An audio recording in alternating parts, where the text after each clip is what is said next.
A man tells so many stories that he becomes the stories. They'll live on after him, and in that way, he becomes immortal. Big Fish. You're listening to Writing Roots, brought to you by Aspen House Publishing.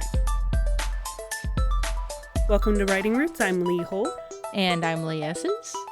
We are at the end of our series of analyzing some of the bigger stories out there in order to help practice breaking down what works and what doesn't work about stories that you create as well.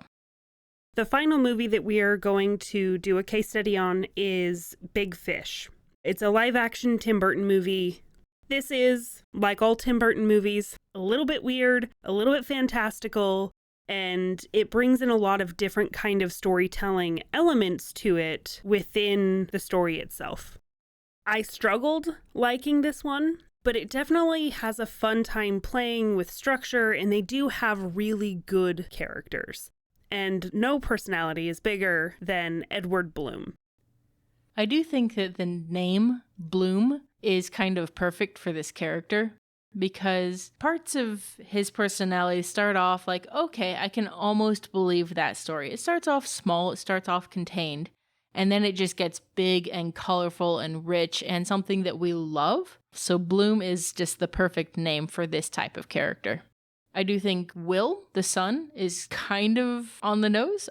I don't know if they were intending it that way, but when the father character is dying and they name the son Will, it's a passing of the torch, so to speak. It's not quite Scooby-Doo reading of the will, but it definitely had those vibes to me. Yeah.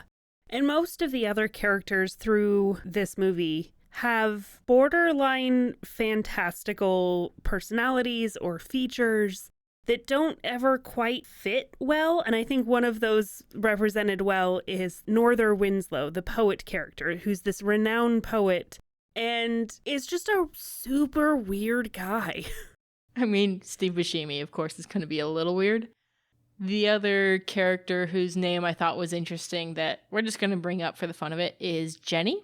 Jenny is a really interesting name for a witch character, but it worked with the child, and I think it just sort of grew from there. I do like her character because it kind of gave it a time loop, and part of that was the actress that they had playing it, but just also the story around it really encapsulated the idea of Edward Bloom's stories being timeless.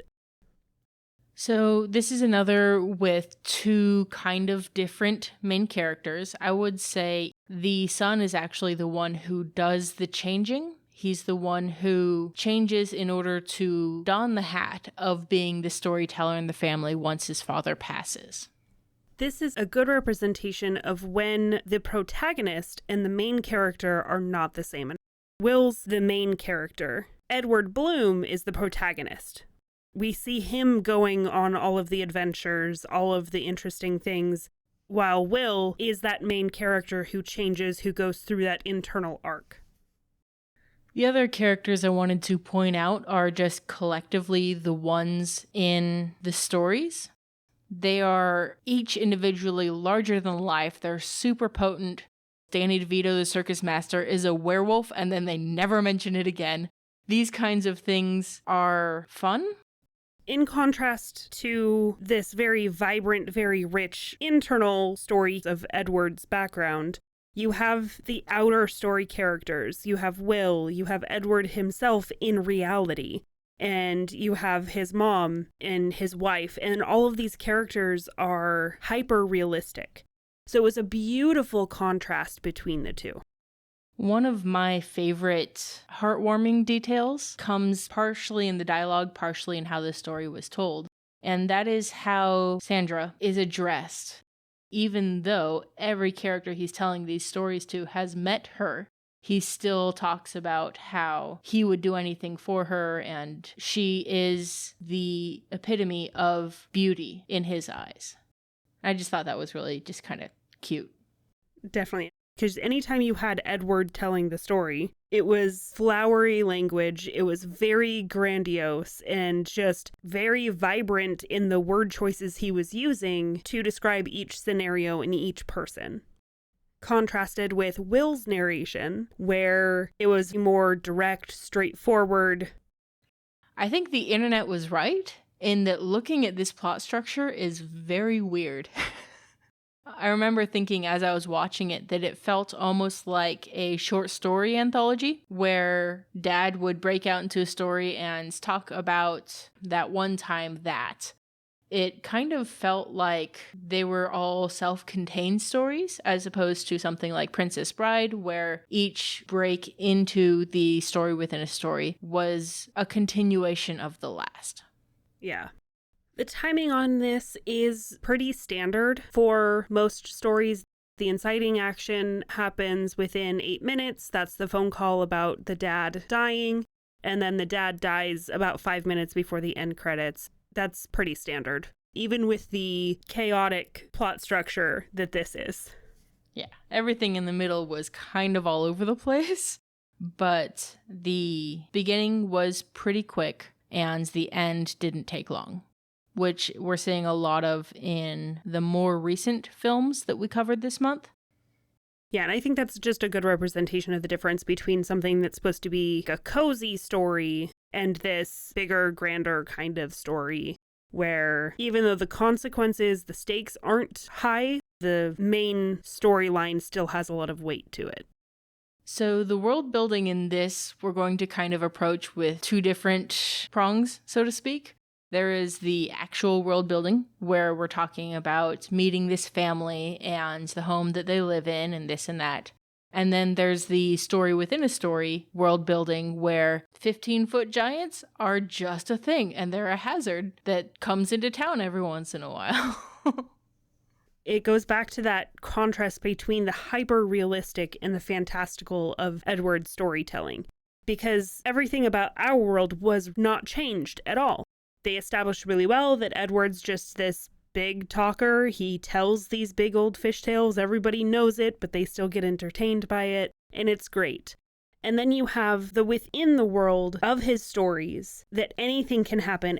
And my favorite part, even though I wasn't like a huge fan of the movie, I loved that they brought all of those people back for the funeral.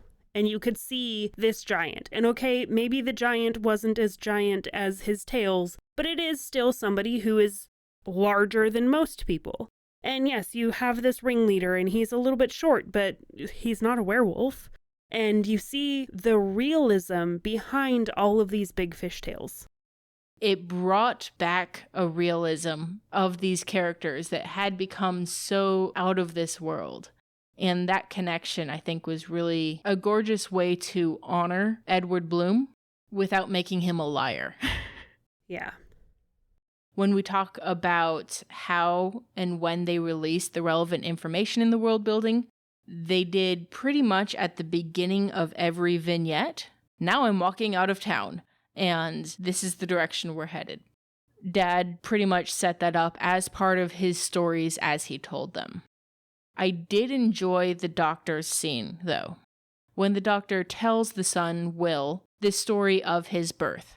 And not Dad's version. It was simply Will came a week early and Dad was out of town. And Dad felt guilty about that, so he made this elaborate tale about a fish that he would then go on and tell for the rest of Will's life, because he wasn't able to be there for the very normal birth. And it made you kind of appreciate the dad a little bit more. And appreciate that so many of these stories he's telling, probably out of some sort of insecurity, out of some sort of wishing he had been better. So he's framing his own life better in his stories so that he can pretend, at least for a little bit, that he made more of an impact in the world than maybe he thinks he does.